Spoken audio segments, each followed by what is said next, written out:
လောကမှာလူတွေဟာအတွေ့အကြုံအမျိုးမျိုးကြုံတွေ့ကြရတယ်ကောင်းတဲ့အတွေ့အကြုံတွေလည်းရှိတာပဲမကောင်းတဲ့အတွေ့အကြုံတွေလည်းရှိတာပဲကောင်းတာလုပ်ရတဲ့နဲ့မကောင်းတာတွေဖြစ်နေတာလည်းရှိတယ်မကောင်းတာတွေလုပ်ပြီးကောင်းတာတွေရနေတဲ့လူလည်းရှိတယ်ဘဝရဲ့အတွေ့အကြုံအစင်မပြေမှုတွေဆိုတာလောကကြီးမှာရှိတယ်လို့အရာရာဟာကံနဲ့တင်သက်ဆိုင်တာမဟုတ်ဘဲနဲ့ဘဝဝင်ခြင်းအခြေအနေရရနဲ့လည်းသက်ဆိုင်တယ်လို့ပြောကောင်းလဲကံမကောင်းလဲကံလို့ကံတရားကိုရွတ်စွနေခြင်းဟာနေရာတိုင်းမှာတော့မမှန်ဘူးပေါ့မမှန်တတ်ဘူးအဲ့ဒါလို့ကံတရားကိုရွတ်စွနေခြင်းကြောင့်ကံတရားပေါ်မှာကောင်းတာလုပ်ရတဲ့နဲ့ကောင်းတာမဖြစ်ဘူးမကောင်းတာတွေဖြစ်ရင်ကံတရားပေါ်မှာယုံကြည်မှုလျော့ပါသွားတယ်မကောင်းတာတွေလုပ်ပြီးကောင်းတာတွေတွေ့ပြီးတော့လည်းပဲကံတရားပေါ်မှာယုံကြည်မှုတွေလျော့ပါသွားကံဆိုတာအကြောင်းတစ်ခုအနေနဲ့သာမြတ်စွာဘုရားဟောတာဖြစ်တယ်ဘဝဆိုတာကိုကံကဖန်တီးတယ်ဆိုတာမှန်တယ်ဘုရားရဲ့ဟောပြောချက်အရဘဝတစ်ခုရလာတာဟာအခြေခံအကြောင်းတရားကတော့ကံပဲဖြစ်တယ်သို့တော့ကံတစ်ခုတည်းလားလို့ဆိုတော့မဟုတ်ဘူးကံနဲ့တွဲဖက်ပြီးတော့ကိလေသာတွေကဘဝတစ်ခုကိုဥဆောင်ဖန်တီးသွားတာပဲဖြစ်တယ်ပေါ့ကိလေသာတွေရဲ့ဥဆောင်မှုဘဝတစ်ခုရလာဖို့ကိုကြည့်ရမယ်ဆိုလို့ရှိရင်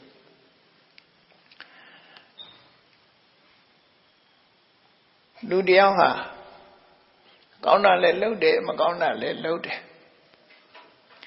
အဲ့ဒါလို့ကောင်းမကောင်းဆိုတာတွေဟာအခြေအနေရလူတွေဟာမိမိတို့စိတ်ထဲမှာဖြစ်ပေါ်တဲ့အနေအထားတစ်ခုပေါ်မှာမူတည်ပြီးတော့ကောင်းတာလည်းလုပ်တယ်မကောင်းတာလည်းလုပ်တယ်အဲ့လိုလုပ်တဲ့အခါမှာကိုယ့်ရဲ့ရင်ထဲနှလုံးထဲမှာကောင်းတာတွေလည်းစုမိဆောင်မိဖြစ်သွားတယ်မကောင်းတာတွေဆိုတာလည်းပဲစုမိဆောင်မိဖြစ်သွားတယ်အဲ့ဒီနေရာမှာဘဝတစ်ခုကိုဖန်တီးတော့မယ်ဆိုရင်ကံကြီးတက်တက်ဆိုရင်ကတ္တရားကကောင်းတာတွေလုံးလို့ရှိရင်ကောင်းတဲ့ကံအလှဲ့ကြုံတဲ့အခါမှာကောင်းတာကိုဖန်တီးလိုက်တယ်မကောင်းတဲ့ကံရဲ့အလှဲ့ကြုံတဲ့အခါမှာမကောင်းတဲ့ကံကိုဖန်တီးလိုက်တယ်ဘဝမှာဘယ်ကံကအလှဲ့ကြုံမယ်ဆိုတာမသိနိုင်ဘူးဘာနဲ့ဥပမာတူတော့ဆိုရင်ကဏ္ဍမျိုးစုံရေးထားတဲ့ဘောလုံးကလေးတွေကိုစက်ဝိုင်းထဲမှာထည့်ပြီးတော့လှဲတဲ့အခါမှာထီဖွင့်တဲ့အခါမှာကြည့်ပေါ့ဘောလုံးတွေကဏ္ဍမျိုးစုံရေးထားပြီးတော့လှဲလိုက်တဲ့အခါမှာဘယ်အလုံးထွက်လာမယ်ဘယ်ကဏ္ဍထွက်လာမယ်ဆိုတာကြွတင်ပြောနိုင်လို့မရဘူးပေါ့အခွင့်သာတဲ့အလုံးကထွက်လာတာပဲအဲ့ဒီထွက်လာတဲ့အလုံးမှာပါတဲ့ကဏ္ဍကိုကောက်ချိတ်လိုက်ပြီးနောက်တစ်လုံးထပ်လဲနောက်တစ်လုံးထပ်လဲပြီးအဲ့ဒီကဏ္ဍနေနဲ့သွားပြီးတော့တိုက်ဆိုင်တဲ့အခါထိပေါက်တယ်လို့ပြောကြတယ်အဲ့ဒါလိုပဲလူတွေမှာကဏ္ဍမျိုးစုံရှိတယ်လို့ပဲကောင်းတာတွေလည်းလုပ်တယ်မကောင်းတာတွေလည်းလုပ်တယ်လုပ်တဲ့အခါမှာတေဂဏိခါရောက်လာပြီဆိုလို့ရှိရင်ကောင်းတဲ့ကံကအလှဲ့ကျသလားမကောင်းတဲ့ကံကအလှဲ့ကျမှာလားလို့ဆိုတာကျွတ်တင်သတ်မှတ်ဖို့ရအမှန်တမ်းခဲတယ်မသေးကြတဲ့လောကကြီးဘဝအခြေအနေဟာသေချာခြင်းရေရာခြင်းမရှိဘူးလို့ဆိုလို့မသေးကြရုံနဲ့မဟုတ်ဘူးအစင်မပြေမှုတွေကလည်းဖြစ်တတ်တယ်အစင်မပြေမှုတွေနဲ့လည်းကြုံတတ်တယ်ဘဝရဲ့အနေအထားကိုအဲ့လိုဖြစ်တယ်ဟုတ်ပြီကောင်းသည်ဖြစ်စေမကောင်းသည်ဖြစ်စေကံတရားကတော့သူကဘဝတစ်ခုကိုထုတ်လုပ်ဖို့ရအစဉ်သင်ဖြစ်နေပြီအဲ့ဒါလို့အစဉ်သင်ဖြစ်နေတဲ့အခါမှာသူ့ရဲ့လမ်းကြောင်းပေးတာကတော့ဘသူကလမ်းကြောင်းပေးတော့ဆိုလို့ရှိရင်အဝိဇ္ဇာနဲ့တဏှာလို့ဆိုတဲ့ဒီနှစ်ခုကလမ်းကြောင်းပေးလိုက်တာကံတရားကဘဝတစ်ခုကိုထုတ်လုပ်ဖို့ရအတွက်ဝိုင်းဝန်းကူညီပေးတာကတော့အဝိဇ္ဇာနဲ့တဏှာ တေကနိမှာမြင်ရတဲ့အာယုန်တစ်ခုပေါ်အမှန်မသိအောင်အမှန်တရားကိုဖုံးကွယ်ပေးလိုက်တာကအဝိဇ္ဇာဖုံးကွယ်ပေးလိုက်တဲ့အခါမှာအဲ့ဒီဖုံးကွယ်ပေးလိုက်တဲ့အမှန်ကိုမမြင်ရလို့အကောင်းထင်မိသွားပြီးတွေ့တာကတဏှာအဝိဇ္ဇာကြောင့်အမှန်မသိလိုက်ဘူးတဏှာကြောင့်တွေ့မိတွေ့ရတွေ့လိုက်တယ်ကောင်းတယ်လို့ထင်လိုက်တယ်ဥပမာမယ်ငရဲကြမဲ့လူတယောက်ကိုတေကနိအချိန်မှာမိတော့ကြီးတွေကိုမြင်နေတယ်မိတော့ကြီးတွေကိုသူ့ရဲ့စိတ်ထဲမှာရွှေတောင်ကြီးကိုနေအောင်ဟတ်နေတယ်လို့ထင်ရွှေတောင်ကြီးတော့တွေ့ပြီလို့စိတ်ထဲမှာအောက်မိတယ်တကယ်ကတော့မိတော့ကြီးကိုမြင်တာရွှေတောင်ကြီးတွေ့ပြီလို့ဆိုတဲ့အခါမှာလူတွေရဲ့စိတ်သဘာဝအရာရွှေဆိုတော့လိုချင်တာပေါ့လိုချင်တဲ့စိတ်ကဝင်လာတယ်အဲ့ဒီအချိန်မှာကံကနေတွန်းချလိုက်တဲ့အခါမှာရွှေတောင်ဆိုတဲ့သူထင်တဲ့စီရောက်သွားတော့တကယ်တွေ့လိုက်တဲ့အခါကျတော့မိတော့ကြီးဖြစ်နေမိတော့ကြီးဖြစ်ပြီးမိလောင်ခံရပြီပေါ့အဲ့ကြတော့နောက်ဆုံးလို့မရတော့ဘူးမိတော့ကြီးဖြစ်ပြီးရွှေတောင်လို့ထင်ပြီးတော့လိုချင်စိတ်လေးဖြစ်လိုက်တဲ့အချိန်လေးမှာကံကနေတွန်းပို့လိုက်တယ်အဲ့တော့ငရဲမီးတဲ့ငရဲမီးငရဲတဲ့ကြပြီးငရဲမီးလောင်ကျွမ်းမှုကိုခံနေရတယ်ပေါ့သူတို့ဆိုလို့တယ်ပေါ့နော်အဝိဇ္ဇာကအမှန်တရားကိုဖုံးလွှမ်းနေဆိုတာမိထောက်နဲ့ရွှေရောင်ကစင်စင်တူတာကိုတူတော့သူကမိတော့ဆိုတဲ့သဘာဝကိုရွှေရောင်နဲ့အလဲလဲလှုပ်ပေးလိုက်တယ်လို့ဖြစ်သွားအဲ့ဒီမှာလိုချင်တဲ့ကဖြစ်သွားဘဝတစ်ခုပို့တယ်ဆိုတာအဲ့ဒီပုံစံနဲ့ပို့တာအဝိဇ္ဇာရဲ့လှည့်စားမှုတဏှာရဲ့တွေ့တာမှုတွေအပေါ်မှာကံတရားကတွန်းပို့လိုက်တာအဲ့ဒါကိုအဘိဓမ္မထသင်္ဃဟကျမ်းမှာဒီအဘိဓမ္မသင်တဲ့ပုဂ္ဂိုလ်တွေဘဝတစ်ခုကုရနဲ့ပတ်သက်ပြီးရေးထားတာအဝိဇ္ဇာပရိခိတေနတဏှာနုတယမူလကေနသင်္ခအဝိဇ္ဇာပရိခိတေဟိဝိတ္တယအဝိဇ္ဇာနုတယပရိခိတေဟိတဏှာနုတယမူလကေဟိသင်္ခါရေဟိစနိယမနံဆိုဘဝကုပုံတွေကိုပြောထားတာရှင်းရှင်းလေးပဲတခြားကျမ်းတွေမှာလည်းပဲအဲ့လိုပြောတာနော်အဝိဇ္ဇာကအမှန်မမြင်အောင်ဖုံးပေးတယ်တဏှာကအမှန်မမြင်သည့်အတွက်ကြောင့်အကောင်းထင်သွားတယ်အဲ့ဒီအချိန်မှာကံကနေပြီးတွန်းပို့လိုက်တာရောက်သွားရောဘဝတစ်ခုတည်းလို့ဆိုလို့ကောင်းတဲ့ဘုံဘဝကြတော့လည်းပဲဒီကောင်းတာတွေလွှမ်းမိုးလာတဲ့အခါကြတော့လည်းပဲဒီဘဝဆိုဘယ်ဘဝမှမကောင်းဘူးအကောင်းထင်တာကိုကလည်းပဲဆိုးလို့ပဲပြောမှာဒါကတော့မကောင်းတာကိုအကောင်းထင်နတ်ပြည်ရောက်မဲ့ပုဂ္ဂိုလ်ကြတော့နန်းနန်းပုံမိမ့်မှကြီးတွေမျက်စိထဲမှာသေအမှုမှုအချိန်မှာတွေ့မြင်လာတယ်အဲ့ဒီတွေ့မြင်လာတဲ့အချိန်မှာတဏှာကြောင့်စိတ်ကအဲ့ဒီဘက်ကိုညွတ်သွားတယ်ညွတ်သွားလိုက်တဲ့အချိန်လေးမှာကံကနေတွန်းပို့လိုက်တော့ပုံမိမ့်မှကြီးတွေရောက်သွားတယ်ဒါကတော့အကောင်းလို့ပြောကုသိုလ်ကံရဲ့လွှမ်းမိုးမှုဟာဒီလိုကောင်းတဲ့ဘက်ကိုပို့ပေးလိုက်သို့တော့အကောင်းလို့ပို့လိုက်ပေမဲ့လို့မင်းနောက်ထပ်အဲ့ဒီကောင်းမေ့ဆိုတဲ့ဘုံရောက်ပြီးတော့ကောင်းတာတွေကိုမစွန့်နိုင်မခွာရက်ဖြစ်ပြီးနောက်တစ်ခါသေအောင်တော်လို့ဆိုတဲ့သဘောမျိုးနဲ့ပို့လိုက်တဲ့သဘောပဲဖြစ်တယ်သေရအောင်မှတော့သေချတယ်နတ်တွေကြတော့ကောင်းတာတွေနဲ့ရွေတွေ့တဲ့အခါကျတော့မခွဲခြင်းမခွာခြင်းနဲ့မခွဲခြင်းမဲနဲ့ခွဲရတယ်ဆိုတယ်ပိယဟိဝိပယောကောဒုက္ခကိုအလူလဲခံစားရတယ်နတ်ပြည်ကြတော့ဘာကြောင့်လဲဆိုရင်ချမ်းသာဒုက္ခအလွန်ကြီးမားတာလွန်ကြီးမားတာအလွန်ကြီးမားတဲ့ချမ်းသာဒုက္ခကိုခံစားနေရတာခံစားလို့မှအာမရခင် ခွဲခြားလိုက်တာအဲ့ဒါပိယဟိဝိပယောဂဒုက္ခဖြစ်တယ်နော်ခုနကမကောင်းတဲ့စီပို့တဲ့အခါကျတော့မကောင်းမှန်းသိအောင်တော့အပိယဟိတံပယောဂဒုက္ခမကြိုက်တာတွေနဲ့တွန်းပို့ခံရဒီသဘောတွေဟာကံနဲ့ကိလေသာပေါင်းစပ်ပြီးတော့ဘဝတစ်ခုဖန်တီးနေတယ်ဆိုတာမြတ်ဗုဒ္ဓရဲ့အဆုံးအမမှာအဲ့ဒီလိုသဘောပေါက်အဲ့ဒါဘယ်သူနဲ့ပတ်သက်လဲလို့ဆိုရင်ဘယ်သူမပြုတ်မိမိမှုကိုယ့်ရဲ့အလေးအကျင့်တိုင်းဒီအာယုန်တွေဒီထင်ဟပ်မှုတွေစိတ်ညွတ်မှုတွေကကိုယ့်ရဲ့အလေးအကျင့်နဲ့သက်ဆိုင်ကိုယ့်ရဲ့အလေးကျင့်မှုတွေနဲ့သက်ဆိုင်အဲ့ဒါတွေနဲ့စိတ်ညွတ်ရာဖြစ်သွားတတ်တယ်ပေါ့ပုရုဇဉ်ဆိုတာအမှန်တမ်းမသေးချာမရေရဘူးလို့ပြောတယ်ပုရုဇဉ်ဘဝဆိုတာမသေးချာမရေရတဲ့အနေအထားမျိုးဒါကြောင့်မို့ဝိနိပါဒဓမ္မောတဲ့စာပေကျမ်းကမှသုံးတဲ့စကားလုံးဝိနိပါဒဆိုတာဝိနိပါဒဝိဆိုတာ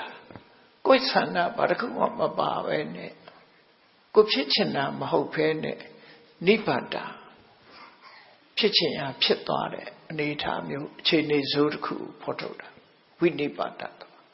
သောတပန်ဖြစ်သွားရင်တော့အဝိနိဗ္ဗာန်ဓမ္မောအဲ့ဒါမျိုးမဟုတ်တော့ဘူးတဲ့ခြေနေဇိုးတစ်ခုရှောင်လွဲသွားနိုင်ပြီဝိနိဗ္ဗာန်ဓမ္မဘေးကြီးမရှိတော့ဘူးအဲဒီဆရာတော်ကြီးတို့ရေးတဲ့ဒီပဏိထဲမှာပုထုဇဉ်တွေရဲ့အပြစ်ကိုရေးတဲ့အခါမှာဝိနိပါဒဘေးဆိုတာအဲ့ဒါပြောတာဘဝမှာကိုဖြစ်ချင်ဖြစ်သွားဥပမာမဲ့ကောသလမင်းကြီးရဲ့မန္လိကမိဖုရားဆိုတာ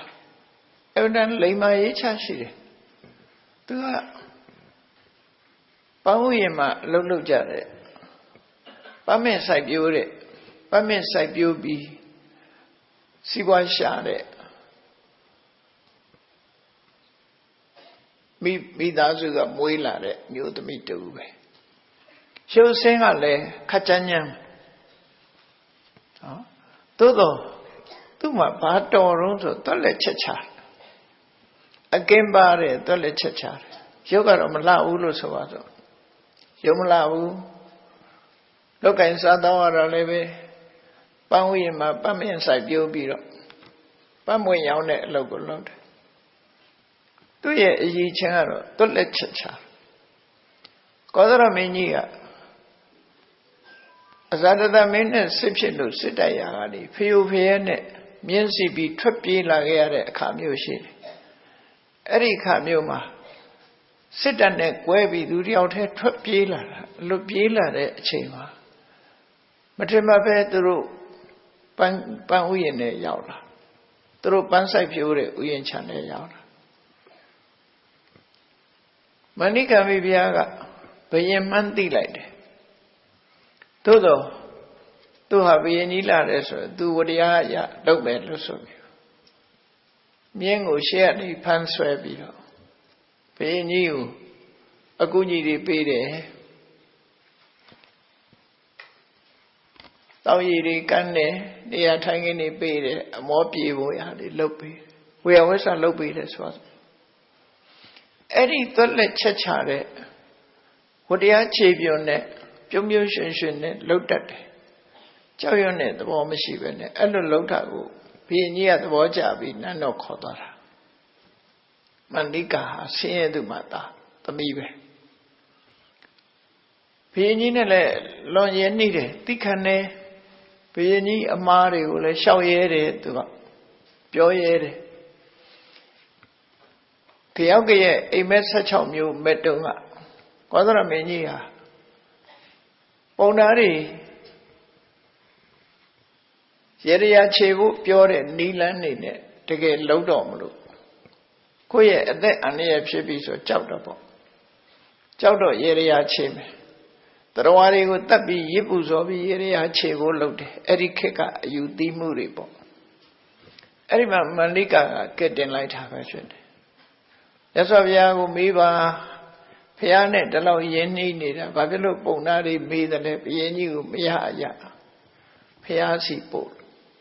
ရသော်ဘုရားနဲ့တွေ့တဲ့အခါမေးတော့ရသော်ဘုရားဒီအိမ်မက်တွေဟာတဲ့ပုဗ္ဗနမိတ်အနေနဲ့မက်ပေမယ်လို့သင်္မင်းကြီးရဲ့လက်ထက်မှာမဖြစ်ဘူးနောက်ဖြစ်လာနိုင်တဲ့အနေအထားတွေကိုကျွတ်တင်မဲ့ချင်းသာဖြစ်တယ်ဆိုတာကိုတစ်ခုချင်းတစ်ခုချင်းရှင်းပြလိုက်တော့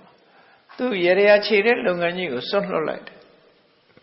တရားတွေများစွာတပ်ပြီးရေရခြေမဲ့အလုပ်ကိုစွန့်လွတ်လိုက် sacrifice လို့ခေါ်တယ်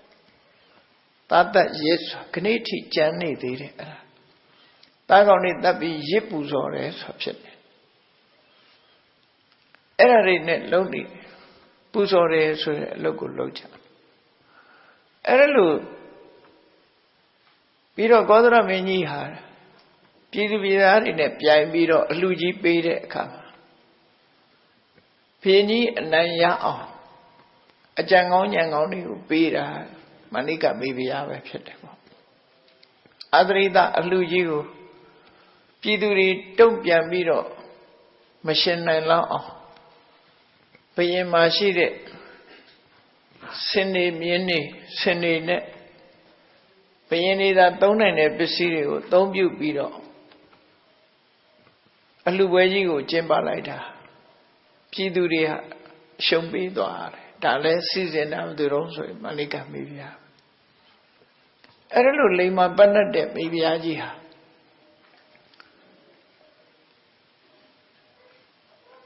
အမှားတစ်ခုသူကျွလွင့်မှုပြီးတော့ဘုရင်ကြီးကိုလှည့်စားခဲ့တယ်အဲ့ဒါအတွက်သူကယူကြုံမရစိတ်မကောင်းဖြစ်ပြီးတည်သွားတဲ့အခါကျတော့အဲ့ဒါကြီးကစိတ်ကိုလွှမ်းမိုးနေတယ်အဲ့ဒီနှလုံးမသားရမှုလို့ဆိုတဲ့သူကသူအရှက်ရတဲ့အလုပ်ကိစ္စကြီးတစ်ခုကိုသူလုံးမိတာအကြောင်းမို့လို့နောင်တကြီးစွာရပြီးအဲ့ဒီစိတ်နဲ့ပဲသိဆုံးသွားတဲ့အခါမှာစိတ်နှလုံးကဒီမရှင်လန်းမနဲ့သိသွားတဲ့အခါမှာအဝိဇ္ဇငရဲကျသွားသေးတယ်သို့တော့သူလုပ်တဲ့အကုသိုလ်ဟာပရိသေကျိုးပေးဖို့အခွင့်သာသွားပြီမဲ့လို့သူ့ရဲ့အရှိန်အဝါကတိတ်ပြီးတော့မကြီးဘူးကောင်းတာတွေလှုပ်ထားတဲ့အရှိန်အဝါတွေကအများကြီးဒါကြောင့်မို့ကုသိုလ်ကံတွေကနောက်ကျသွားသည့်အတွက်ကြောင့်အဲ့ဒီအကုသိုလ်ရဲ့လွှမ်းမိုးမှုကြောင့်သူဝိဇ္ဇငရဲကျသွားတယ်သို့တော့လူအသက်လူအရေးအတွက်နဲ့တွက်လိုက်ရင်တစ်ပတ်ဖယ်ကြတယ်တပတ်လေးပြည့်ရောကံဆိုတာအရှိန်ကုန်သွားရင်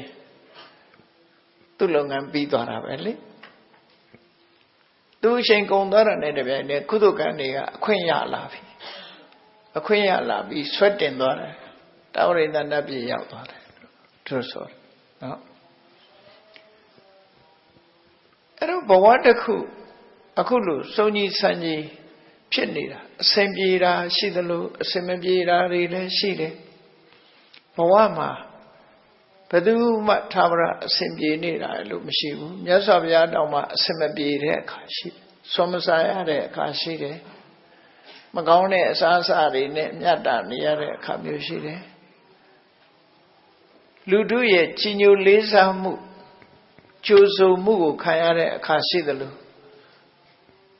ကြုံတဲ့လူတွေရဲ့ဆဲရေးတိုင်းထွာမှုချင်းချောက်ခံရမှုဆိုတာတွေလည်းပဲကြုံရတာ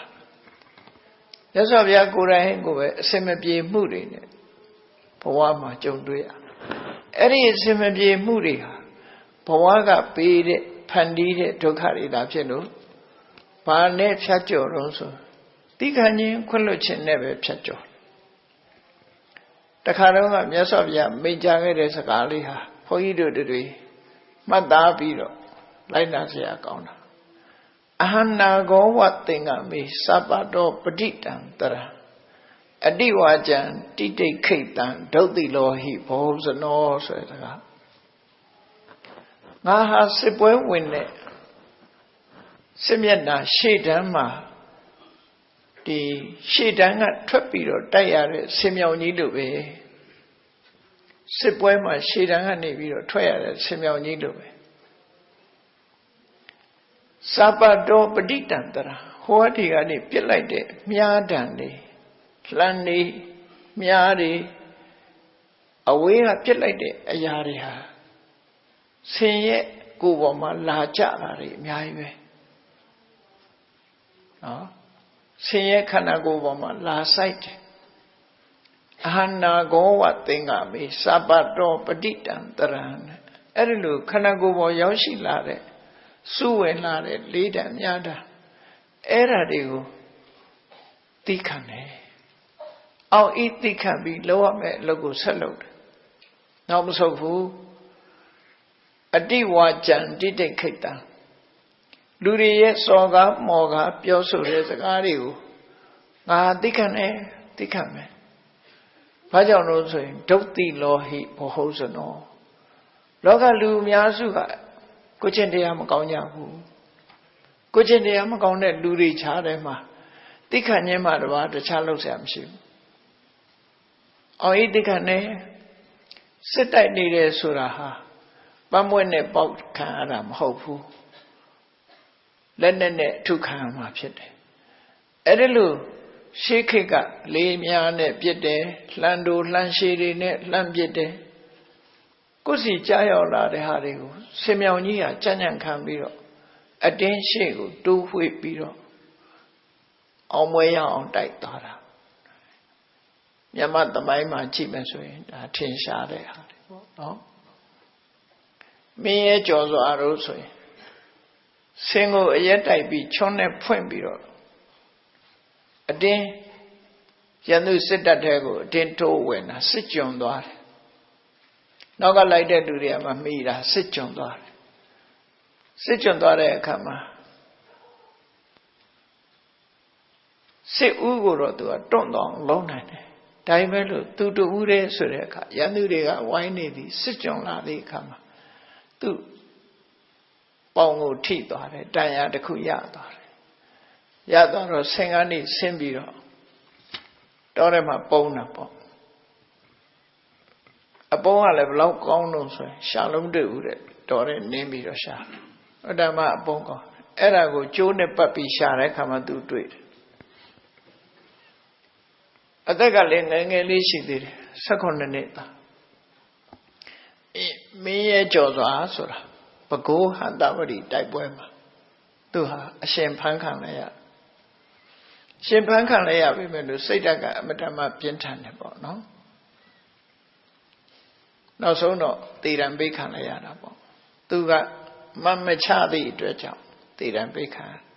အကယ်၍သူမှန်ချလိုက်မယ်ဆိုရင်သူကအသက်ခံမှာမဟုတ်ဘူးသို့သောမင်းသားတွေဆိုတာမမနာအလွန်ကြီးတယ်သူစီမှာအညံ့ခံရမှာတဲ့သေတာကောင်းတယ်ဆိုပြီးအသိခံတာ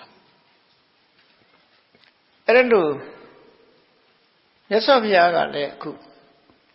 လောကလူတွေဟာပြောကြရင်ပြောဆိုကြရင်ဆို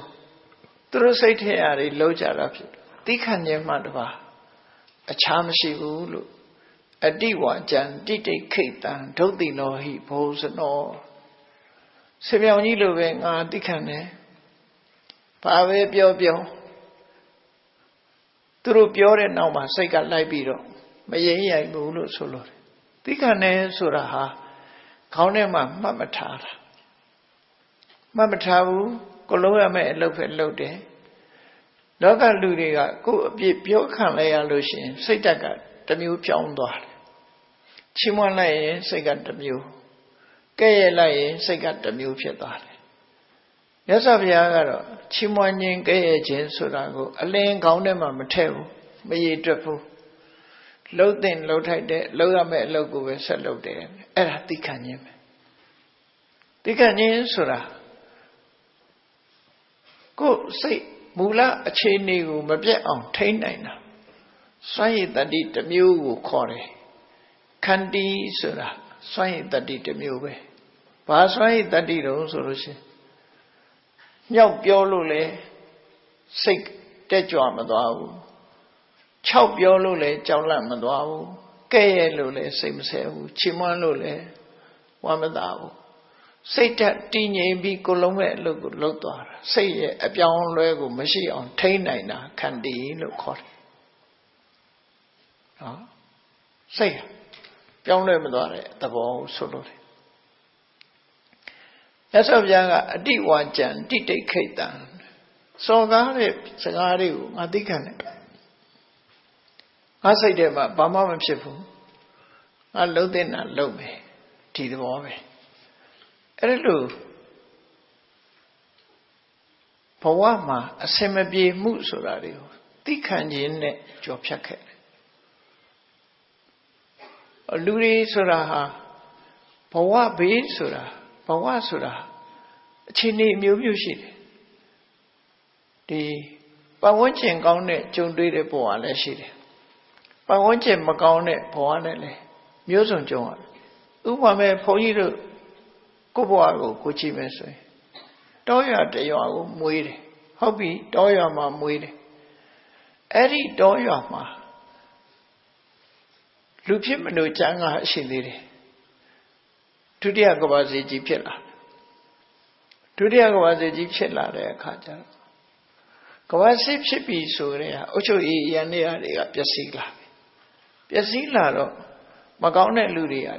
တောမီလောင်တောချောင်လက်ကမောင်းခတ်တယ်ဆိုတာတောချောင်လူဟာတွေကအများကြီးပဲဒုက္ခပေးဖို့လူတွေဟာလူချင်းဒုက္ခပေးဖို့လူတွေကအများကြီးဖြစ်လာတယ်အဲ့တော့အိတ်ကောင်းခြင်းမအေးရဘူးငယ်ငယ်တွေကပုံအေးရတယ်နော်ကိုယ်အိမ်မောကိုအေးရတာမဟုတ်ဘူးယမယံခါနွားထားတဲ့ပဲမောစင်မောပုံအေးရတယ်ကောက်ရိုးထားတဲ့အပေါ်မှာပုံအေးရတယ်လေကားနဲ့ထောင်တက်ပြီးတော့အဲ့ဒီပေါ်မှာပုံအေးရတယ်အဲ့တော့ကိုယ်တယောက်တည်းတော့မဟုတ်ဘူးပေါ့မိဘတွေနဲ့ပုံတယ်ချောင်းဆိုးခြင်းလို့လည်းမဆိုရဘူးအတန်တိတ်ပြီးတော့လူကိုဖြောက်ပြီးတော့နေကြတယ်မထင်မှတ်တဲ့နေရာတွေမှာအိပ်ရတယ်အခါမျိုးတွေရှိနောက်တစ်ခါကောင်းကင်ယံကလေရင်နေဘုံကျဲတယ်အဝေးကနေလှမ်းပစ်တဲ့အမြောက်ကြီးတွေပါလေလဲကြာလာတတိုင်းတိုင်းအဲ့ဒီထဲမှာမီးလောင်လို့ပါသွားတာတွေလည်းရှိတယ်မြို့ထဲရွာထဲမှာမနေရတဲ့အခါတောထဲထွက်ပြီးတော့လုံုံမဲ့ထင်တဲ့နေရာပုံရရတာတောထဲမှာမွေးမကြောက်ဖားမကြောက်အဲ့မှာတောထဲမှာပုံအိပ်ရတဲ့အခါမျိုးတွေလည်းရှိခဲ့တယ်အဲ့ဒါတွေကိုကံလို့ဆိုပြီးတော့ပြောလို့လည်းမရဘူးဘဝတစ်ခုရလာပြီဆိုရင်အဆင်ပြေတဲ့အခါရှိတယ်အဆင်မပြေတဲ့အခါရှိတယ်လို့ကိုဖြစ်တဲ့အချိန်ကာလကကာလဝိပတ္တိလို့ဆိုရင်ကုသကံရှိအောင်တော့အကျိုးမပေးနိုင်ဘူးနော်ဒါကြောင့်မို့ဩဃတဆိုတဲ့ထဲမှာဝိပတ္တိတရား၄ပါးလို့ဆုတောင်းကြသမ္ပတ္တိနဲ့ပြည့်စုံပြီးဝိပတ္တိတရား၄ပါးဝိပတ္တိတရား၄ပါးဆိုတာပျက်စီးမှုအခြေအနေမကောင်းတဲ့အခြေအနေ၄ရပ်ကိုဆိုလို့တယ်ကာလဝိပတ္တိခေမကောင်းတာជីវွန်တိုးတက်ဖို့ခေမကောင်းဘူးစစ်ပြေးဒုက္ခဖြစ်နေရတယ်တခြားသဘာဝပေးရနေခံနေရတယ်အဲ့လိုအချိန်ခါမျိုးတွေဥပမာဒုတိယကမ္ဘာစစ်ဖြစ်တယ်ဆိုရင်ဒုတိယကမ္ဘာစစ်စစ်မီအတောက်ခံရတဲ့နေရာတွေဆိုလို့ရှိရင်ဘုံကျဲလို့ကိုနေရာကိုမနေနိုင်ဘူးဘုံကျဲတဲ့ထဲသေးတယ်လူသေးထွက်ပြေးတယ်လူပြေးအဲ့ဒါလို့ကစင်ကလျာဖြစ်နေတဲ့အချိန်ဟာကာလဝိပတ္တိလို့ခေါ်ကာလဝိပတ္တိအချိန်မှာကုသကံမကယ်နိုင်ဘူးကုသကံရှိလဲအကျိုးမပေးဘူးတဲ့ကာလဝိပတ္တိဖြစ်အဲ့ဒီအချိန်မှာအကုသိုလ်တွေကတောမီးလောင်တော့တောကြောင်လက်ကမောင်းခတ်ဆိုတဲ့အကုသိုလ်တွေကအကျိုးပေးလာတယ်အဲ့ကြမကောင်းတာတွေနဲ့ကြီးပဲတွေ့ရတယ်ချို့ကအဲ့လိုအချိန်ခေဆိုးကာလဆိုကြီးမှာအသက်ခံရတဲ့လူတွေရှိတယ်ဘဝဆုံးရှုံးသွားတဲ့လူတွေရှိတယ်အများကြီးပဲနော်ကာလဝိပတ္တိလို့ခေါ်တယ်နောက်တစ်ခုကတော့ဥပတိဝိပတ္တိရုပ်ဆင်းပြည့်ယွင်းနေတယ်ရစီကန်းနေတယ်သို့မဟုတ်ခြေထောက်ကျိုးနေတယ်ဘဝမှာမပြည့်မစုံတစ်ခုဖြစ်လာတယ်ဆိုရင်ဥပတိဝိပတ္တိလို့သူဟာဘယင်းသားဖြစ်ပေမဲ့လို့မျက်စိတစ်ဖက်ကန်းနေရင်မင်းမဖြစ်တော့ ဒီလိုဆိုလိုတာပေါ့နော်လက်ကျိုးချီကျိုးဖြစ်နေလေသူ့ကိုဘယ်သူမှမင်းမမြောက်တော့ဘူးအဲ့ဒါဥပရိဝိပတ္တိဘယင်သားဖြစ်နေပြီမင်းတို့ကံတရားကဘယင်ဖြစ်အောင်လုပ်မပေးနိုင်တော့ကုသိုလ်ကံလုပ်မပေးနိုင်တော့ဘူးဥပတိဝိပတ္တိရုပ်ဆင်းအင်္ဂါရဲ့ချိုးယွင်းပျက်စီးမှုအဲ့လိုဆိုတယ်ဂတိဝိပတ္တိဆိုတာကြတော့မကောင်းတဲ့ဂတိကိုရောက်ဥပမာလောကမှာဖျားပွင့်နေတယ်ဖျားပွင့်နေတဲ့ချိန်မှာလူတယောက်ဟာဖျားနဲ့ဝေတရားတဲ့ဝေးတဲ့နေရာမှာရောက်နေတယ်အသိဉာဏ်ဘယ်လိုပဲရှိတရားသာမကြားရလို့သောတာပန်မဖြစ်နိုင်တဲ့လူတွေအများကြီးဖြစ်သွားတရားဓုမရတဲ့ပုဂ္ဂိုလ်တွေဖြစ်သွားဂတိဝိပတ္တိလို့ဆိုတဲ့တရိစ္ဆာန်ဘဝပြိတ္တာဘဝအတူတကယ်နာမရှိတဲ့နာချဖို့ရုပ်မရှိတဲ့အရုပပြမပုံတို့ရောက်နေတယ်ဆိုရင်ဘုရားပွင့်ပြီးတရားဟောနေတာသူ့အတွက်တော့ဘာမှအကျိုးခံစားမှုမရဘူးအဲ့ဒါမျိုးကိုဂတိဝိပတ္တိလို့ခေါ်တယ်ဩဃတထဲမှာပါတယ်ရပ်ဖြစ်၈ပါးဆိုဂတိဝိပတ္တိဖြစ်တယ်ရပ်ဖြစ်၈ပါးအရပ်ဖြစ်တဲ့အခြေအနေတစ်ခုဟာအခွင့်အရေးမသာတဲ့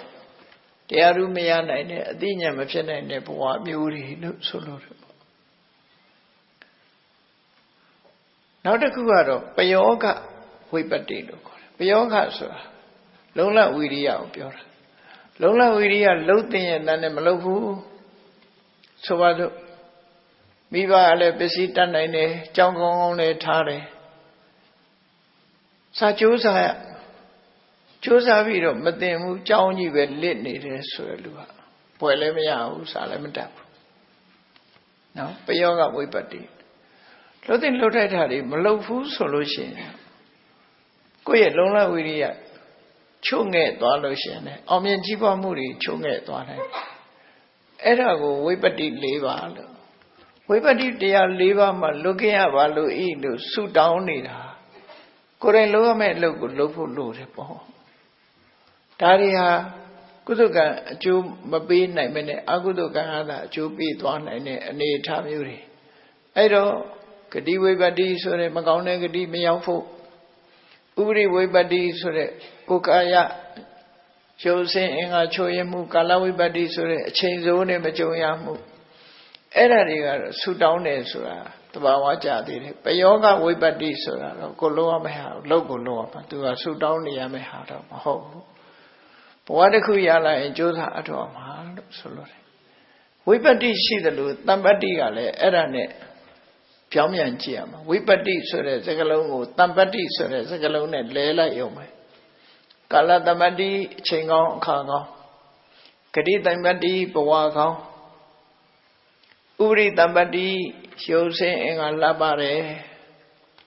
နော်ရုပ်ဆင်းအင်္ဂါလှပလို့ရှိရင်သူကကောင်းစားနိုင်တယ်ပေါ့ပယောဂတမ္ပတ္တိကြိုးစားအထောက်မှုတွေနဲ့ပြည့်စုံတယ်ကောင်းစားနိုင်အဲ့တော့တမ္ပတ္တိတရား၄ပါးနဲ့ပြည့်စုံလို့ရှိရင်ကုသိုလ်ကအကျိုးပေးတယ်တမ္ပတ္တိ၄ပါးနဲ့ပြည့်စုံနေတဲ့ပုဂ္ဂိုလ်အကုသိုလ်သူကအကုသိုလ်ကိုတားထားနိုင်တယ်လို့သူတို့ဆိုလို့တယ်အဲ့တော့လောကမှာဘဝမှာအစဉ်ပြေမှုမပြေမှုဆိုတဲ့နေရာမှာကံဟုမူလတန်ဗုဒ္ဓတို့ဟောပြသည်မှာအရင်သာရှင်းမန္တိဆရာတော်ကြီးကမကားတွေဝါမှာရေးထားတာကံလို့ဟောတာဟာတဲ့အကြောင်းရင်းတစ်ခုအနေနဲ့ပြောတာပါတဲ့ဥစ္စာဘောကပညာရဖို့အတွက်ကြတော့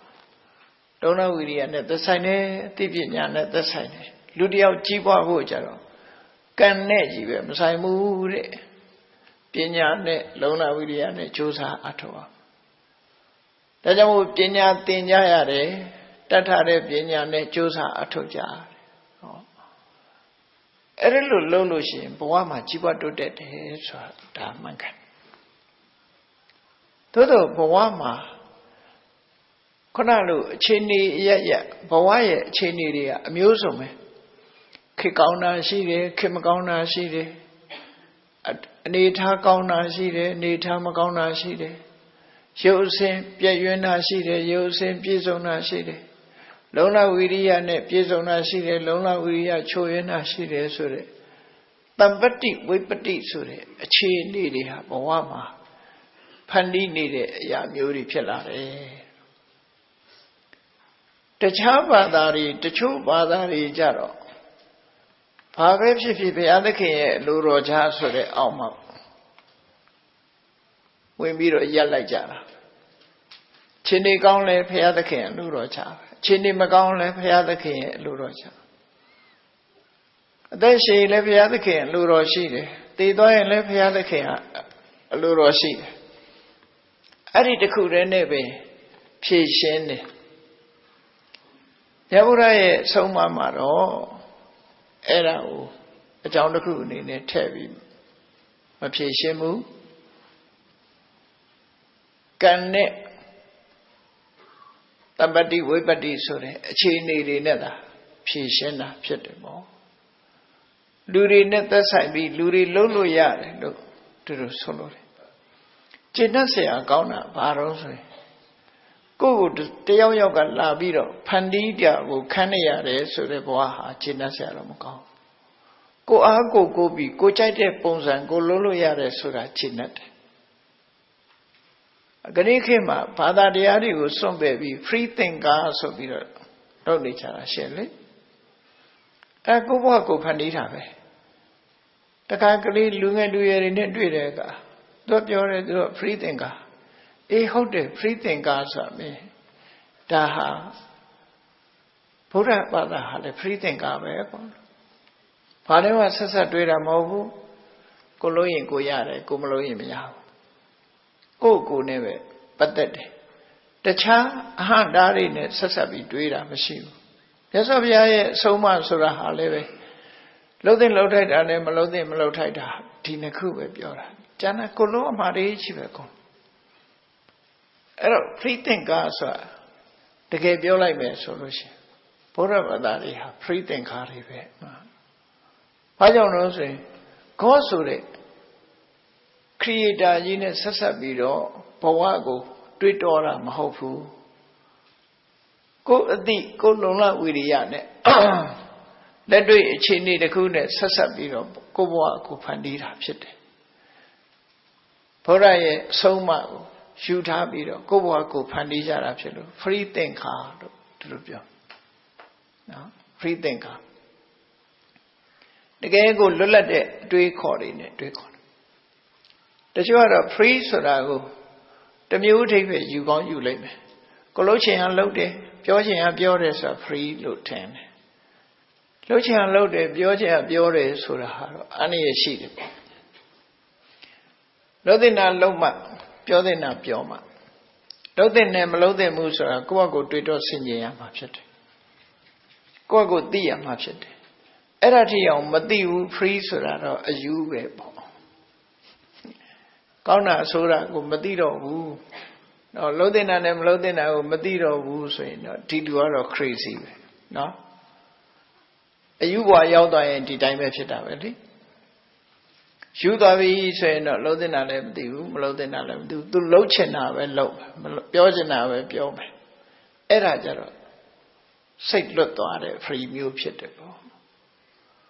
အဲ့လိုမဟုတ်ဘဲနဲ့ဖန်ဆင်းရှင်ဆိုတာတွေရဲ့တခြားပြောဆိုမှုတွေ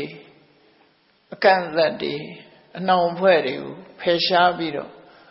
ကိုယ့်ရဲ့ဘဝမှာကိုကြီးပွားဖို့ရအတွက်လွတ်လပ်စွာတွေးခေါ်ပြုလုပ်ဆောင်ရွက်တဲ့ဆိုရင်တော့မှန်ကန်တဲ့တွေးခေါ်မှုလမ်းကြောင်းနဲ့သွားတယ်ဆိုရင်တော့ဒါဗုဒ္ဓဘာသာရဲ့တွေးခေါ်ပဲလို့အဲ့တော့ဒီကနေ့ဒီဘဝအခြေအနေဤအစဉ်မပြေမှုများဆိုတာလေးကိုမြတ်စွာဘုရားရဲ့ဒေသနာတော်မှာကြည့်မြတ်စွာဘုရားဟောထားတယ်လောကလူတွေဟာကိုယ်ကအကောင်းလုပ်တယ်သို့တော့မကောင်းတာတွေနဲ့တွေ့ချင်းတွေ့နေကိုယ်ကမကောင်းတာတွေလုပ်တယ်သို့တော့ကောင်းတာတွေနဲ့တွေ့ချင်းတွေ့နေခဏခေတ်မှလည်းပဲလူတွေရဲ့အမြင်မှာဒီလူကတော့ကောင်းတယ်ဒါပေမဲ့သူမကောင်းတာတွေဖြစ်ချင်းဖြစ်နေဟာဒီလူကတော့ဆိုးတယ်ဒါပေမဲ့သူကကောင်းစားခြင်းကောင်းစားနေအဲ့လိုအခြေအနေမျိုးတွေဟာ ဝအခြေအနေတစ်ခုရဲ့အစင်မပြေမှုများတွေပဲဖြစ်တယ်ပေါ့အဲ့ဒီအစင်မပြေမှုတွေနဲ့ပတ်သက်ပြီးတော့မြတ်စွာဘုရားကဘယ်လိုရှင်းပြလဲဒါလေးကိုမှတ်သားဖို့တော့လိုတယ်ပေါ့မြတ်စွာဘုရားရှင်းပြဖို့ပါပောပိပတ္တိပါပံပါပောပိပတ္တိဗတ္ထရံအေးမကောင်းတဲ့လူကလည်းတစ်ခါတစ်ခါအကောင်းတွေ့နေတတ်တယ်ပါပောပိလူယုတ်မှာပင်ဖြစ်ပါစေပတ္တိဗတ္ထရံအကောင်းနဲ့ကြုံတွေ့ရတယ်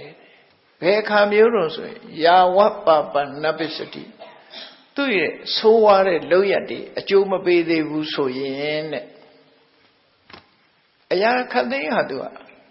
ဘယ်အရာပဲဖြစ်ဖြစ်ခုလို့ခုဖြစ်တာမဟုတ်ဘူးငရုတ်သီးတာအခုစားအခုဆက်တယ်ကံကြတော့အခုရေတွင်တူးရင်အခုရေကြီးတောင်းအောင်မှာမဟုတ်ဘူးနော်တစ်ပင်ကအခုဆိုင်အခုသီးမှာမဟုတ်ဘူးကံဆိုတာလည်းပဲအဲ့တိုင်းပဲငရုတ်သီးလို့အခုလို့အခုဆက်မဲ့ဆိုရင်ဘယ်သူမှမလုပ်ရပါဘူးနော်ငရုတ်သီးကတော့အခုစားအခုဆက်မှသိချတယ်စက်တဲ့ငရုတ်သီးပေါ့အဲ့ဒီမှာယာဝပပနပစ္စတိအစိုးတရားတွေကအကျိုးကိုမထုတ်လို့သေးဘူးဆိုလို့ရှိရင်နဲ့ပါပောပိဆိုးရုပ်တဲ့ပုဂ္ဂိုလ်ပင်ဖြစ်ပါစေပတ္တိဗတ္ထရံအကောင်းနဲ့ကြုံတွေ့နေရတတ်တယ်ဒါလောကသဘာဝရဲ့အစင်မပြေမှုမကောင်းတဲ့လူကလည်းအကောင်းတွေကိုတွေ့နေဘာကြောင့်မကောင်းတဲ့လူဟာအကောင်းနဲ့တွေ့တော့ဆိုသူ့ရဲ့လောက်ရက်တွေကအကျိုးမပေါ်သေးဘူးယဉ်ဤမြုံနှံထားတော့မှရှိသေးတယ်ဒီလိုဆိုလို့ရပေါ့နော်မထွက်လာသေးဘူး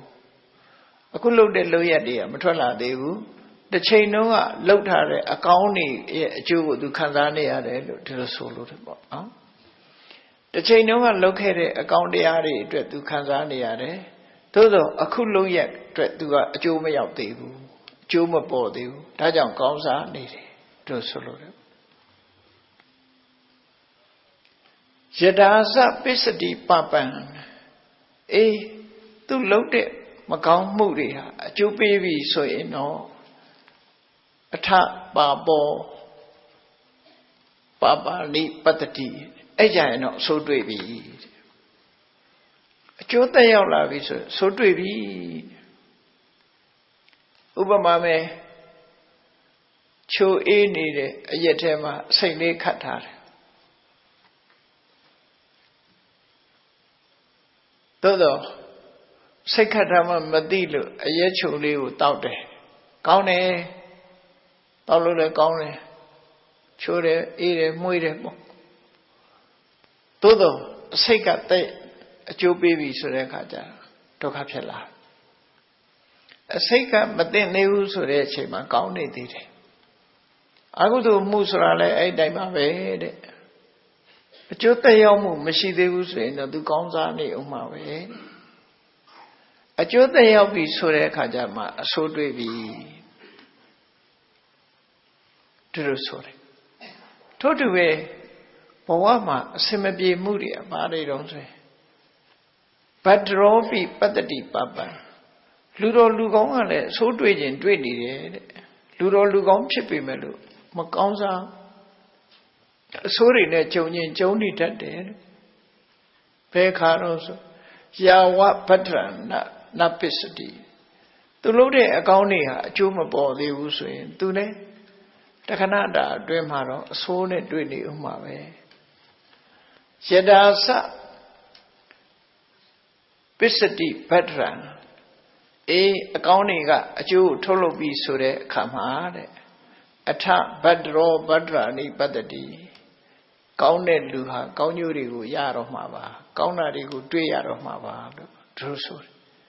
ဒါကံကြမ္မာရဲ့သဘောတရားကိုမြတ်စွာဘုရားဘဝအခြေအနေတွေရဲ့အစင်မပြေမှုတွေဟာအခိုက်အတန့်အပြင်ရှိတယ်ဆိုတာကိုပြောတာနော်ရှိတယ်လို့ပြောတာဘာကြောင့်ရှိတာတော့ဆိုရင်ကောင်းတဲ့လုပ်ရကအကျိုးမပေးသေးလို့မကောင်းတဲ့လုပ်ရကအကျိုးမပေးသေးလို့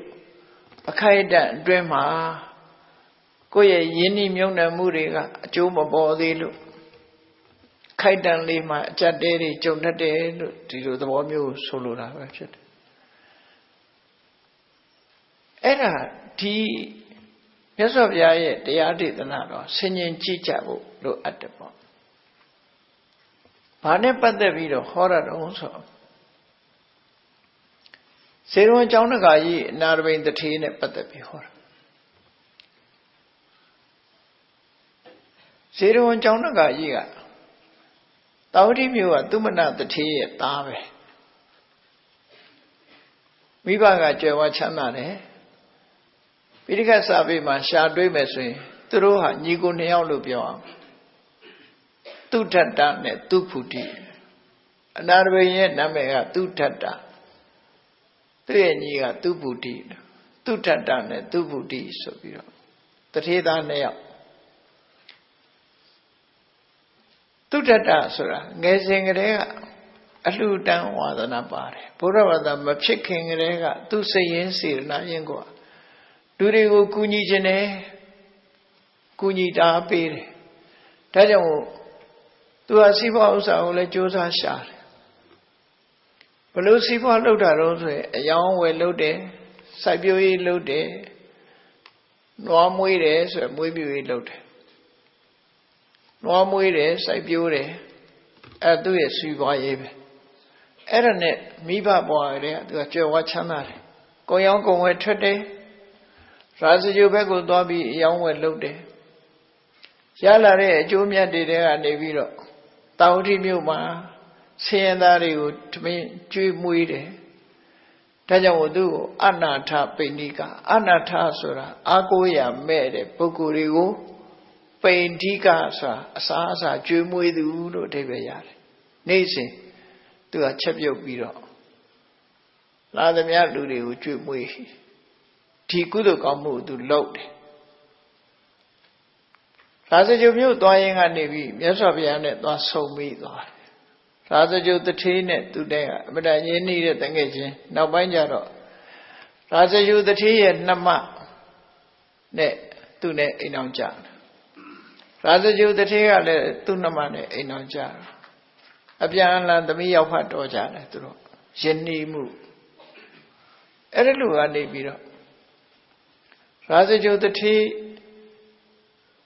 အိမ်ရောက်တဲ့အခိုက်မှာဖျားပွင့်နေတယ်ဆိုတဲ့သတင်းကိုကြားရတဲ့အခါသူကိုယ်တိုင်သွားတွေ့ပြီးမြတ်စွာဘုရားကိုတရားနာလိုက်တဲ့အခါမှာသောတာပန်ဖြစ်သွားတယ်အဲ့ဒီကနေပြီးမြတ်စွာဘုရားကိုတာဝတိမြို့ကြွဖို့ပင့်လာခဲ့တာဖြစ်တယ်45ယူဇနာဝါဝေးတဲ့ရာဇဂိုမြို့ကနေပြီးတော့မြောက်ပိုင်းဖြစ်တဲ့တာဝတိမြို့ကိုမြတ်စွာဘုရားပင့်တယ်စေတဥယျာဉ်ကြီးကိုအတဗျာဒင်္ဂါတွေကိုအစွမ်းချင်းထိပြီးတော့ခင်းပြီးတော့စေတမင်းသားပိုင်တဲ့ဥယျာဉ်ကိုဝဲတယ်စေတမင်းသားကမယောင်းကျင်လို့ဒီဈေးကိုပြောလိုက်တာသို့တော့စေတမင်းသားဟာတရားရုံးရောက်တဲ့အခါကျတော့မိမသစ္စာလူမဂတိဆိုတဲ့အတိုင်းဂတိတည်ရတယ်သူတို့ခေတ်ကသူပြောလိုက်တာကစေတော်ဥယျာဉ်ကြီးကိုရောက်မလားလို့သွားပေးတဲ့အခါကျတော့စေတမင်းသားပြောလိုက်တာရွှေဒင်္ဂါတွေပြည့်ခင်းရင်တော့ရောက်မယ်ဆိုတဲ့စကားပြောလိုက်တာနော်ရွှေဒင်္ဂါတွေခင်းပြီးဝယ်ရင်ရောက်မှာမဝယ်နိုင်ဘူးလို့သူကထင်ပြီးပြောလိုက်တာခိုးလူကတကယ်ခင်းတော့တာရွှေဒင်္ဂါတွေကိုအစွန်းချင်းထိပြီးတော့ခင်းလိုက်တာရွှေဒင်္ဂါ18ကလေးကုန်သွားတယ်အဲ့ဒီလိုလုပ်တော့ဟိုကမျက်လုံးပြူလာပြီရောင်းလိုက်ရတယ်နောက်ဆုံးမှာရောင်းလိုက်တယ်18ကလေးကုန်သွားတယ်ကျောင်းဆောက်တယ်18ကလေးကုန်တယ်ကျောင်းလွတ်ပူဇော်ပွဲကြီးကျင်းပါတယ်18ကလေးကုန်သွားတယ်အဲ့ဒီလိုဝေချေတနာ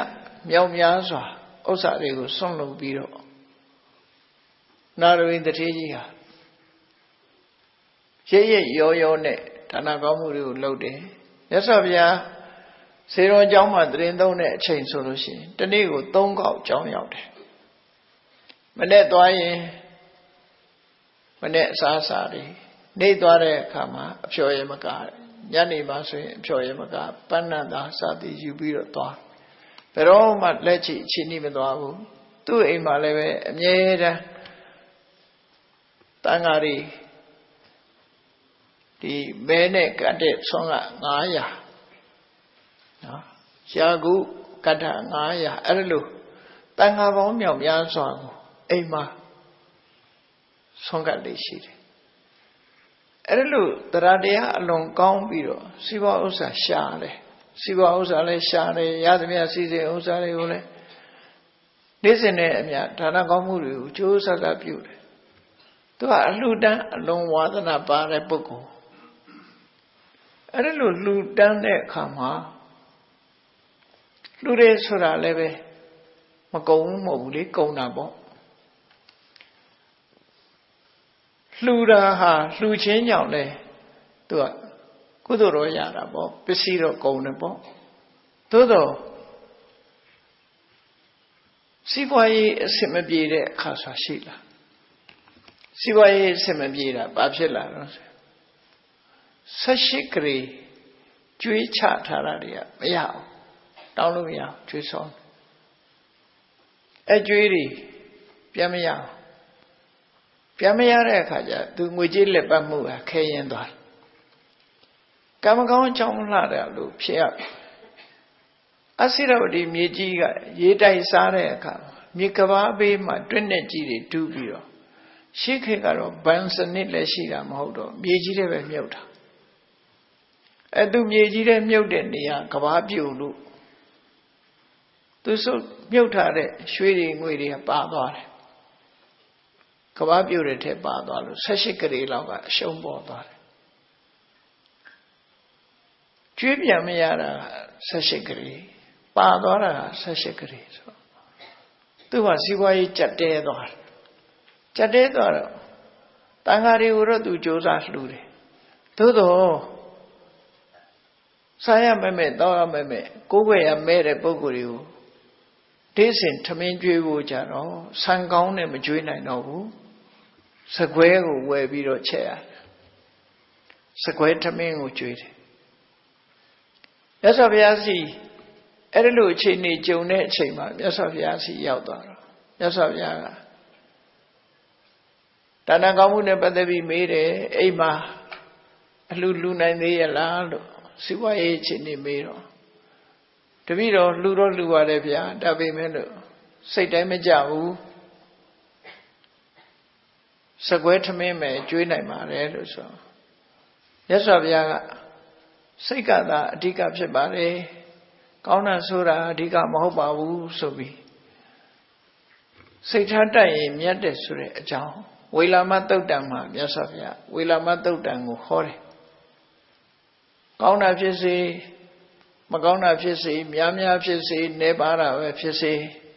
လှူတဲ့အခါမှာစိတ်စေတနာအဓိကကြတယ်ဆိုတာကိုဟောပြောပြီးတော့ဝေလာမသုတ်တံကိုဟောတယ်ငါဟာဝေလာမပုံနာဖြစ်တုန်းကဆိုလို့ရှိရင်တဲ့ငါအလှကိုလာရောက်ပြီးတော့စားသုံးကြတဲ့ပုဂ္ဂိုလ်တွေဟာတရဏဂုံတည်တဲ့လူတယောက်မှမပါဘူးတဲ့ငါးပါးသီလလုံတဲ့ပုဂ္ဂိုလ်တယောက်မှမပါဘူးတဲ့အဲ့ဒီလိုအခြေအနေမျိုးတွေမှာငါလှူခဲ့ရတယ်ပေါ့အခုဟာတထေးကြီးလှူရတဲ့အခြေအနေတွေဟာအမှန်တမ်းကောင်းတယ်ဆိုတဲ့အကြောင်းမြတ်စွာဘုရားအားပေးစကားဟောကြားတယ်ဝိလမတုတ်ကိုဟောလိုက်တယ်အဲ့ဒါနဲ့တော်တဲ့သူဟာစိတ်ချမ်းသာမှုရသွားတယ်စီးပွားရေးအဆင်မပြေတဲ့အခါမှာဘာနဲ့ကြုံရပြန်တော့ဆိုတထေးကြီးအိမ်မှာစတုထမြောက်တကားမုတ်မှာစောင့်နေဆိုတာအဲ့ဒီမှာနေရာရထားတဲ့နတ်ပေါ့နော်ပုံမစိုးနတ်ပေါ့လူတွေနေတဲ့အိမ်တွေမှာလည်းပဲသူတို့ကလည်းပဲလူနဲ့ပတ်သက်ပြီးတော့ရောက်ရှိနေကြတာ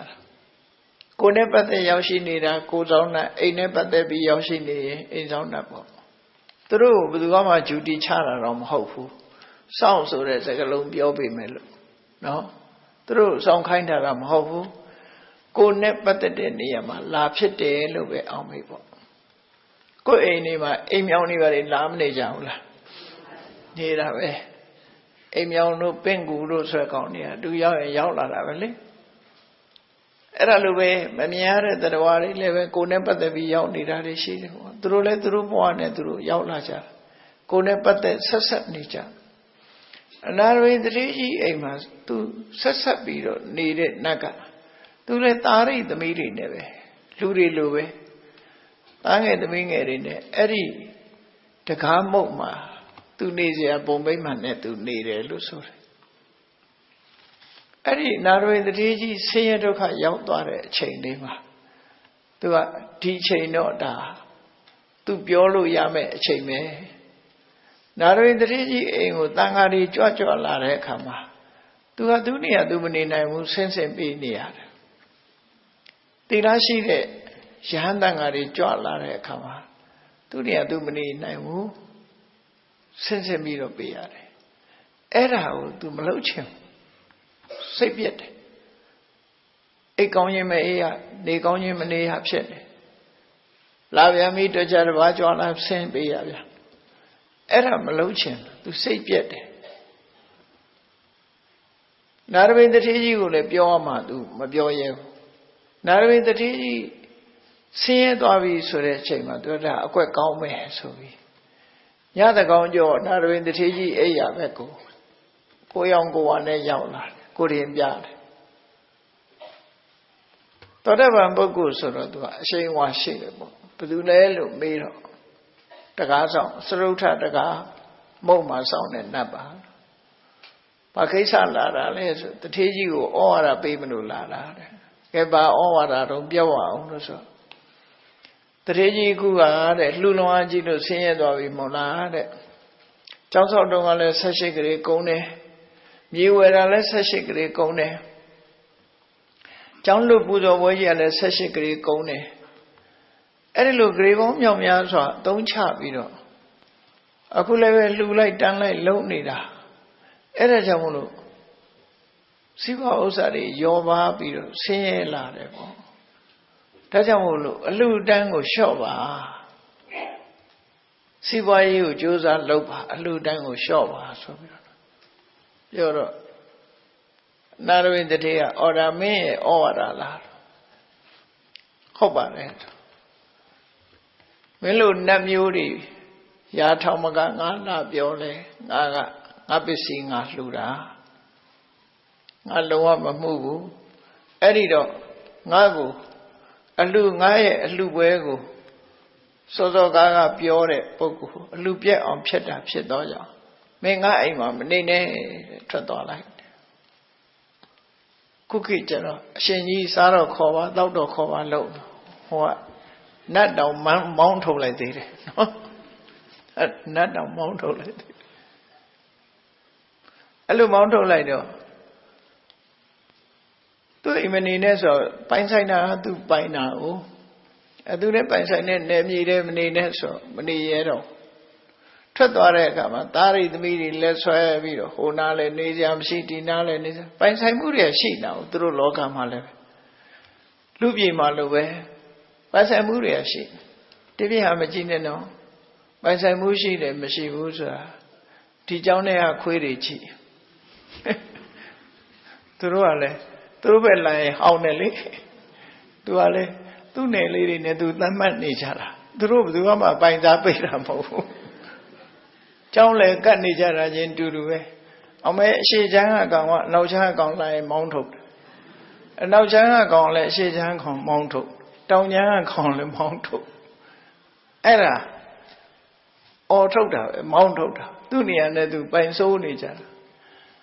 အဲ့တော့တိရစ္ဆာန်တွေတောင်အဲ့လိုပိုင်စိုးတယ်ဆိုဘုံကံရှိတဲ့နတ်တွေလည်းပဲဒီလိုပဲသူကလည်းသူပိုင်တာရှိမှာပေါ့နော်အဲ့တော့နေကြမရှိတဲ့အခါကျတော့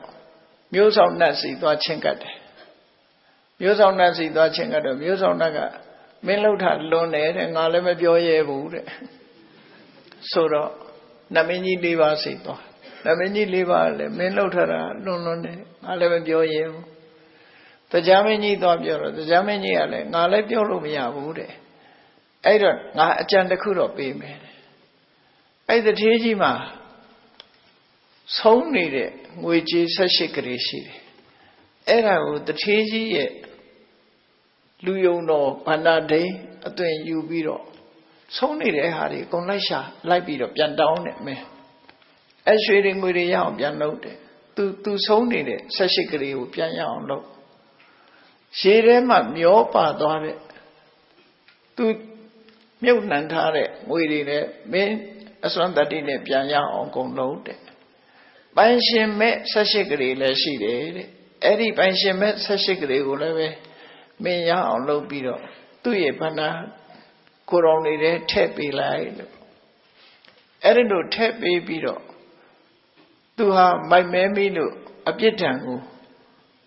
ထမ်းရွက်ပြီးပါပြီသူမှားမိတာကိုသိခံခွင့်လွတ်ပါနေပြရစေပါလို့သူခွင့်တောင်းတယ်အဲ့ဒါဆိုရင်တော့မင်းကြည်အေးလိမ့်မယ်ပေါ့နော်အဲ့ကြည်အေးလိမ့်မယ်ဆိုတော့တရားမကြီးကြံပေးတဲ့အတိုင်းပဲသူကဆုံးနေတဲ့ငွေတွေအကုန်လုံးရအောင်လုပ်တယ်ရေထဲပါသွားတဲ့ကဘာပြိုတဲ့ထဲပါသွားတာတွေကိုလည်းသူ့အစွမ်းတကူနဲ့ရအောင်လုပ်ပြီးတော့ကိုယ်တော်နဲ့ထည့်ပေးတယ်နောက်တစ်ခါပိုင်ရှင်မဲ့တွေကိုဆက်ရှိကလေးကိုလည်းယူပြီးတော့ထည့်ပြီးတော့တထေးကြီးကပြန်ပြီးတော့ကိုယ်တော်လေးရတနာတိုက်တွေကပြန်ပြီးတော့ပြေးသွားတယ်အဲ့ဒီနေညမှာသွားပြီးတော့တထေးကြီးစီသွားခွင့်ပန်းတယ်ခွင့်တောင်းတယ်ပေါ့သူဟာဆင်းရဲဒုက္ခရောက်နေတဲ့အကြောင်းဒါကြောင့်မလို့သူ့ကိုနေခွင့်ပြုပါလို့အဲ့ဒီမှာတန်လဲထမ်းပြီးပြီးသူ့ကိုနေခွင့်ပြုပါဆိုတထေးကြီးကခွင့်ပြုလိုက်ပြီးသူ့ကိုမြတ်စွာဘုရားအကြောင်းကိုလိုက်ခဲ့ဖို့ခေါ်သွားတယ်ခေါ်သွားပြီးမြတ်စွာဘုရားကိုကြိုးကြောင်လျှောက်တယ်လျှောက်တဲ့အခါမှာမြတ်စွာဘုရားခုနဟာကိုဟောတာဖြစ်တယ်နော်ပါဘောပိပတ္တိဗတ္တရယာဝပပနာပစ္စတိယရာစပစ္စတိပပအထပါဘောပပလိပတ္တိမကောင်းတဲ့လူတွေဟာမကောင်းတာတွေကမကောင်းတဲ့လူပင်ဖြစ်မကောင်းတဲ့လူတွေဟာမကောင်းတာကအကျိုးမပေးသေးဘူးဆိုရင်အကောင်းတွေ့နေတတ်သေးတယ်တဲ့မကောင်းတာတွေကအကျိုးပေးပြီဆိုရင်တော့မကောင်းတာပဲတွေ့ရလိမ့်မယ်ဗတ္တောပိပတ္တိပပယာဝဗတ္တရနပစ္စတိယရာစပစ္စတိဗတ္တရအထဗတ္တောဗတ္တရနိပတ္တိလူတော်လူကောင်းတွေဟာလည်းတစ်ခါတည်းအကျိုးမပေးသေးဘူးဆိုရင်အကောင်းကအကျိုးမပေးသေးရင်အဆိုးတွေ့နေတတ်သေးတယ်ဘဝဆိုတာစင်မပြေဖြစ်တတ်တယ်ဆိုတဲ့အကြောင်းကိုမြတ်စွာဘုရားဒီအဆုံးအမတရားအချုပ်အားဖြင့်ဆိုလို့ရှိရင်ကောင်းတာလုပ်ဖို့မကောင်းတာတွေကရှောင်ကျဉ်ဖို့ကောင်းတာလုပ်တဲ့ပုဂ္ဂိုလ်ဟာအခိုက်အတန့်မှာမကောင်းတာတွေ့ပြီမဲ့လို့ရေရှည်ကြတော့ကောင်းတာတွေ့မှာပါမကောင်းတဲ့ပုဂ္ဂိုလ်တွေဟာတော့ရေရှည်ကြတော့မကောင်းကျိုးတွေကိုခံစားရမှာပါဆိုတဲ့ကမ္မနိယမသဘောတရားကိုရှင်းလင်းပြီးတော့မြတ်စွာဘုရားဟောကြားဆုံးမပေးလိုက်တဲ့အခါမှာအဲ့ဒီနတ်ဟာလည်းတုတ္တဗံဖြစ်သွားတယ်ဒါကြောင့်မို့လို့ဘုန်းကြီးတို့တွေရဲ့ဘဝမှာလည်းပဲဘဝအခြေအနေရဲ့အစင်မပြေမှုတွေကြုံတဲ့အခါမှာမိမိတို့တတိတို့ဒေါနဝိရိယတို့သိပညာတို့နဲ့ဆင်ញင်သုံးသပ်ပြီးတော့အခြေအနေတစ်ခုအောင်ဤသိခံခြင်းကြောဖြတ်ခြင်းဖြင့်လာလဲဖြည့်ရှင်းကြရမှာဖြစ်တယ်ဆိုတာကိုကိုယ်စီမှတ်သားပြီးမြတ်ဗုဒ္ဓရဲ့အဆုံးအမတိုင်းဘဝအခြေအနေရဲ့အစင်မပြေမှုတွေကိုရင်ဆိုင်နိုင်အောင်ကြိုးစားအားထုတ်နိုင်ကြပါစေကုန်သတည်း